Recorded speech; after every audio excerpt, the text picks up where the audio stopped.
বিগত স্বৈরাচার বিরোধী আন্দোলনে যারা জীবন দিয়েছেন তাদের রক্তের প্রতি আমাদের ঋণ শোধ করার নির্বাচন। এটা দীপু ভূঁইয়াকে নির্বাচিত করার নয়, এটা খালেদা জিয়াকে সম্মানিত করার ভোট, শহীদ জিয়াকে স্মরণ করার ভোট। 31 দফা বাস্তবায়নের যে প্রথম পদক্ষেপ সেটা হচ্ছে এই নির্বাচন। আপনারা প্রত্যেকটি কেন্দ্রে ভোর রাত্র থেকে শুরু করে শেষ না হওয়া পর্যন্ত ভোট প্রদান এবং ভোট পাহারা দুটি আপনাদের করতে হবে। আমি আশা করব তারাবা পৌরসভায় লক্ষাধিক ভোট আছে, তারাবা পৌরসভায় যিনি জিতবেন তিনি রূপগঞ্জে জিতবেন।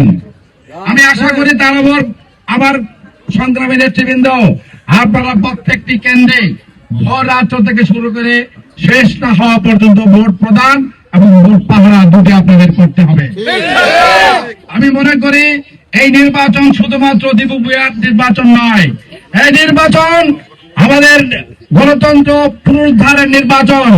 বিগত স্বৈরাচার বিরোধী আন্দোলনে যারা জীবন দিয়েছেন তাদের রক্তের প্রতি আমাদের ঋণ শোধ করার নির্বাচন।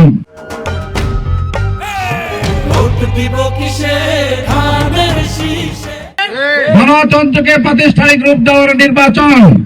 আমরা রূপগঞ্জের ভোটের ইতিহাসে আসুন একটি ইতিহাস সৃষ্টি করি, ভোট সারা দেশেই হবে। আমরা যদি দেখি টেলিভিশনে যখন ফলাফল ঘোষণা করা হবে, কোন প্রার্থী কোন ধানের শীষের কোন প্রার্থী কোন জেলায় কোন নির্বাচনী এলাকায় 300টি নির্বাচন এলাকায় যেখানে আমাদের প্রার্থীরা আছেন কে কত ভোটে বিজয়ী হয়েছেন তারও কিন্তু একটা হিসাব হয়। আমরা কি চাইব না আমাদের প্রার্থী অন্য যে কোনো প্রার্থীর চেয়ে বেশি ভোটে নির্বাচিত হোক?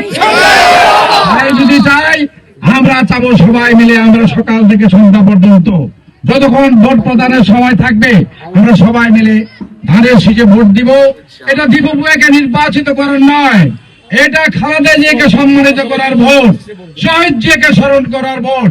31 দফা বাস্তবায়নের যে প্রথম পদক্ষেপ সেটা হচ্ছে এই নির্বাচন। এই নির্বাচনে অবশ্যই আমরা সবাই মিলে আমরা ধানের শীষে ভোট দিয়ে দীপু ভূঁইয়াকে নির্বাচিত করব, অর্থাৎ 31 দফা বিজয়ের প্রথম পদক্ষেপ আমরা পার করব।